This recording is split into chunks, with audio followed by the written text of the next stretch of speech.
ஹாய்ங்க, எல்லோருக்கும் வணக்கம். நான் வந்து எங்கள் வீட்டுக்கு இங்கே பாருங்கன்னா, இதுதான் வீடு. வீட்டுக்கு பேக் சைடு இருக்கிறது ஒரு சின்ன கார்டனிங் மாதிரி இருக்கும். அது உங்களுக்கு நான் காட்டுறேன். இது வந்து பார்த்திங்கன்னா, தானாகவே முளைச்சி வந்தது பப்பாளி பழம். ஆக்சுவலாக இது ஒரு டைப் ஆஃப் காயாட்டுக்குது. இது வந்து பார்த்திங்கன்னா, ஒரு மாதிரி காய் ஒரு மாதிரி வளைவாக இருக்குது. அடுத்து நெக்ஸ்ட்டு பார்த்திங்கன்னா, இது வந்து குண்டு மல்லி செடி. ஆனால் அது என்னன்னு தெரியல, இப்போது போன வருஷமாக வந்து பூவே பூக்கலை. நெக்ஸ்ட்டு பார்த்திங்கன்னா, லெமன் எலுமிச்சை பழம். இங்கே பாருங்கள் காய்.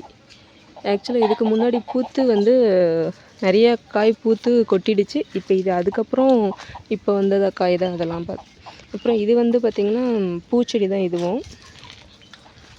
நெக்ஸ்ட்டு பார்த்திங்கன்னா அங்கேயும் ஒரு மல்லிகைப்பூ செடியும் லெமன் எலுமிச்சை பழம் செடி. ஏன்னா நாங்கள் வந்து பார்த்திங்கன்னா இந்த பாத்திரம் விளக்குற தண்ணியெலாம் இங்கே ஒவ்வொரு செடிக்காக எடுத்து வைப்போம். அப்படி வைக்கிறப்ப அதாவது அங்கேருந்து நம்ம லெமன் சாதம் செய்கிறோம், அந்த விதையெல்லாம் வந்து தானாகவே முளைச்சிருக்கு.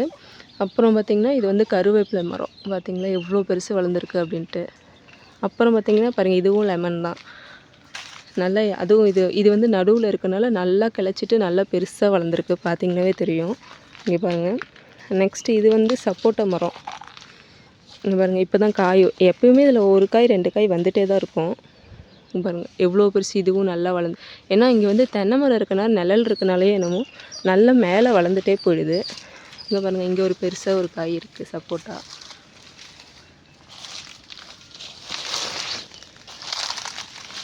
நெக்ஸ்ட்டு பார்த்திங்கன்னா இது வந்து சீத்தாப்பழ மரம். ஆக்சுவலாக இதுவும் சீசன் அப்போ பார்த்திங்கன்னா நல்லாவே காய் வரும். ஆக்சுவலாக இப்போ காயாக இருக்கப்பயும் பார்த்திங்கன்னா கிளி குருவி எல்லாமே சாப்பிட்டு எல்லாம் அங்கே பாருங்கள் காஞ்சி போயிருக்கு. அதாவது நமக்கு சாப்பிடவே விடாது, எல்லாம் வந்து அதுங்களே கொத்தி சாப்பிட்ரும். நெக்ஸ்ட்டு பார்த்திங்கன்னா நந்தி வட்டான். பார்த்திங்கன்னா நல்லா வந்திருக்கு, செடி நல்லாயிருக்கு. அடுத்து பார்த்திங்கன்னா மாங்காய் மரம். அதாவது இது வந்து கிளிமூக்கு மாங்காய் மரம். ஆக்சுவலாக இது நிழலில் இருக்கனால இந்த டைம் வந்து நிறைய காய் வரல. ஏன்னா இது ஃபஸ்ட் டைமாக செகண்ட் டைம் காய் காய்க்கும் போது பார்க்குறவங்க எல்லாமே ஆச்சரியப்பட்டாங்க, அவ்வளோ மாங்காய் வந்தது. ஆக்சுவலாக நாங்கள் என்ன தப்பு பண்ணிட்டோம் அப்படின்னா, தென்னை மரமும் மாங்காய் மரம் 2 வந்து ஒரே இடத்துல வைக்கவும் நிழல் அடியில் வந்து மரம் வந்து கீழேயே வந்துருச்சு. அதுதான் ஒரு ப்ராப்ளம். நெக்ஸ்ட்டு வந்து இது பார்த்திங்கன்னா குண்டு மாங்காய் பாருங்கள்.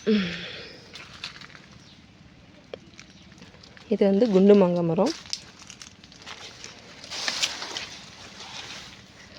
இதுவும் பார்த்திங்கன்னா முருங்கை மரம் வச்சோம். அதுவும் நிழலில் பார்த்திங்கன்னா மேலே போயிடுச்சு. எதுக்குமே யூஸ் இல்லாமல் இருக்க மாதிரி இருக்குது.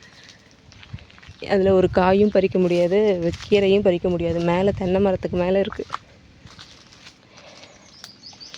இது வந்து இப்போ தான் 2வது வருஷம் தான் இந்த மாங்காய் மரம் வந்து காய் வச்சுருக்கு பாருங்கள். அதனால் ரொம்பலாம் இல்லை, ஒவ்வொரு இடத்துல தான் வந்து பார்த்திங்கன்னா காய் இருக்குது. ஆக்சுவலாக இது வந்து பார்த்திங்கன்னா சின்ன நெல்லிக்காய் இருக்குது இல்லைங்களா, அது.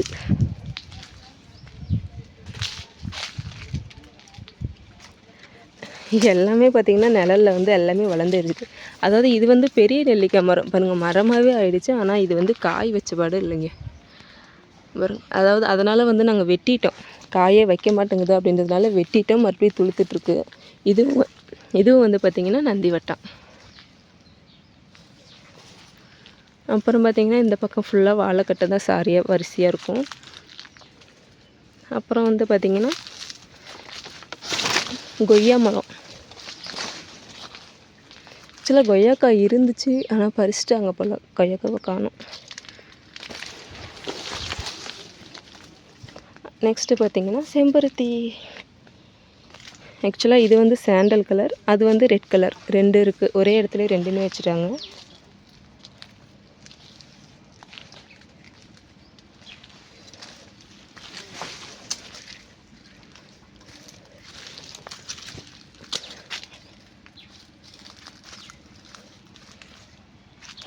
அப்புறம் பார்த்திங்கன்னா இது வந்து பன்னீர் ரோஸ், அந்த ரோஸ் செடி தாங்க இது. அவ்வளோதாங்க எங்களோட சின்ன கார்டனிங். அப்புறம் பார்த்திங்கன்னா இங்கே தான் கொட்டா போடுறேன்னு சொல்லியிருந்தேன் இல்லைங்களா, அதுதான் இது. இந்த வீடியோ பிடிச்சிருந்தா ஒரு லைக் பண்ணிக்கோங்க. தேங்க்யூ. அப்படியே சப்ஸ்கிரைப் பண்ணிக்கோங்க.